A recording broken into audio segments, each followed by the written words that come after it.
जरा सोचिए, आज US, UK, China, India and Europe के लगभग हर कंट्री पर इतना कर्ज है कि वो लोन की अमाउंट छोड़िए उसका इंटरेस्ट भी नहीं चुका पा रहे हैं। अब सवाल ये उठता है कि ये पैसा आखिर देना किसको है।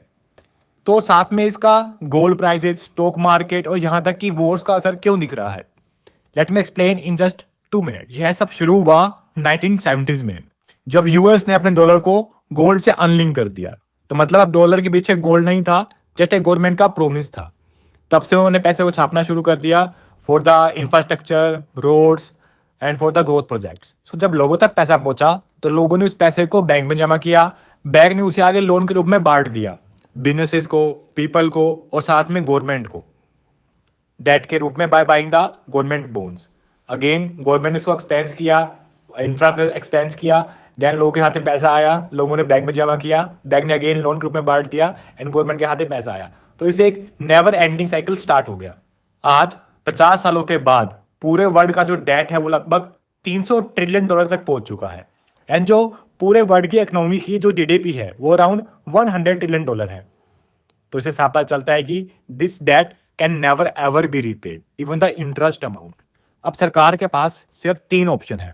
नंबर 1, वो पैसा प्रिंट करे, फेक मनी प्रिंट करें, बट इससे क्या होगा, कंट्री में इन्फ्लेशन बढ़ेगा। नंबर 2, वो चार्ज करे आपसे टैक्सेस, बट लोग टैक्स पे करना नहीं चाहते, तो लोगों से पैसे अगर वो डिमांड करेंगे टैक्सेस के वे में तो लोग उनके अगेंस्ट हो जाएंगे गवर्नमेंट के। नंबर 3, वो और डेट ले, तो इससे क्या होगा, उनका डेट और बढ़ जाएगा। अब एक नई प्रॉब्लम खड़ी हो गई है कि जो पैसा है लोग वो आजकल स्टॉक मार्केट में लगाते हैं, ना कि बैंक में रखते हैं, जिसकी वजह से लोग बैंकों के पास पैसा नहीं है ताकि वो गवर्नमेंट को लोन दे पाए। तो now the government are completely stuck in this and there is no liquidity, no money and the interest bills are piling up. यही कारण है कि आज पूरी दुनिया में protest, economic slow down and यहाँ तक कि वॉर्स देखने को मिल रहे हैं।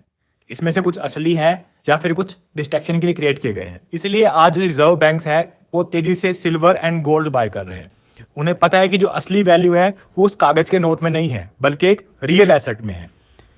और कुछ एक्सपर्ट का कहना है कि यूएस चाहता है कि जो स्टॉक मार्केट है वो क्रैश करे ताकि लोग फिर से पैसा बैंक में रखें और उन्हें आगे कर्जा मिल जाए। द लास्ट वर्ड्स, आज पूरी दुनिया एक मैसिव फाइनेंशियल बबल में जा रही है and when it burst, every market, every economy, every citizen will feel the shock.